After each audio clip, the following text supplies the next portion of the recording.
ہن جڑی روایت میں تواڈے سامنے بیان کرن لگا، اس روایت نو اہل سنت و جماعت دے محدثین نے بھی اپنی کتاباں دے اندر نقل کیتا،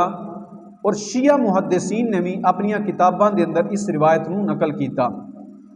مجمع الزوائد دے اندر علامہ حیثمی رحمۃ اللہ تعالی علیہ آپ نے حدیث نمبر 15098 تے اس نو نقل کیتا، اور امام طبرانی رحمۃ اللہ تعالی علیہ نے اپنی المعجم الکبیر دے اندر اس روایت نو نقل کیتا، اور امام اجری رحمۃ اللہ تعالی علیہ آپ نے اپنی کتاب الشریعہ دے اندر اس روایت نو نقل کیتا، اور اسی طرح شیعہ علماء وچوں شیخ مفید نے اپنی کتاب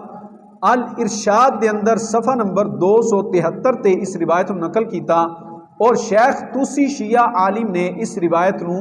اپنی کتاب امالی دے اندر نقل کیتا، اور اسی طرح جامع الاخبار دے اندر بھی شیعہ مصنف نے اس روایت نو نقل کیتا۔ اس روایت دے اندر اس بات نو بیان کیتا گیا کہ نبی پاک سرکار دو عالم صلی اللہ علیہ وسلم دے وصال مبارک تی چند دن پہلے حضرت سیدہ طیبہ طاہرہ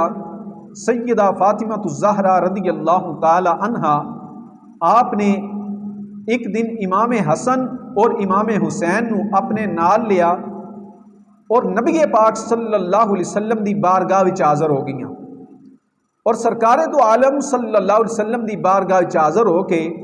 سیدہ فاطمہ الزہرا رضی اللہ تعالی عنہا نے عرض کیتی، یا رسول اللہ صلی اللہ علیہ وسلم اے دووے تواڈے بیٹے نے، تواڈے نواسے نے، اے اللہ دے محبوب انہاں دوواں شہزادیاں نو اپنی وراثت وچوں کوئی چیز عطا فرماؤ۔ قربان جائیے نبی پاک صلی اللہ تعالی علیہ وسلم دی اطاعت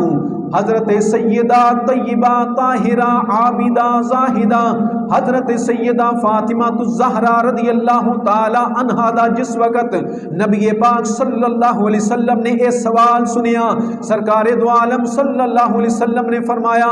اے میری بیٹی، اے میرا بیٹا حسن میرے جلال، میرے روب اور میرے دبدبے اور میری سرداری دا وارث بنے گا، اور اے میرا بیٹا حسین میری شجاعت اور میری سخاوت دا وارث بنے گا۔ قربان جائیے دوواں شہزادیاں دی شان تو ایک شہزادے نو نبی پاک صلی اللہ علیہ وسلم نے اپنی ہیبت، اپنے جلال اور اپنی سرداری دا وارث بنایا، اور ایک شہزادے نو اللہ دے محبوب نے اپنی شجاعت اور اپنی سخاوت دا وارث بنایا۔ امام حسن مجتبی نے اس سرداری دا حق ادا کیتا، اور امام حسین نے میدان کربلا دے اندر اس جرت اور شجاعت دا حق ادا کر دیتا۔ محدث لاہوری کنز العلماء مفکر اسلام دا قلم وجد وچ آیا، آپ نے امام علی مقام رضی اللہ تعالی عنہ آپ دی شجاعت نو سلام عقیدت پیش کردے ہویا آپ نے فرمایا، جن باطل سن کے دب جاوے جلگار دا نام حسین، جیڑی کفر دے چھوٹے لا دے وے اس تلوار دا نام حسین، اساں اج بھی آصف ویکھے آئے اغیار دے ڈیندے لشکر نو، جن سن کے موزی بج جاوے اس للکار دا نام حسین۔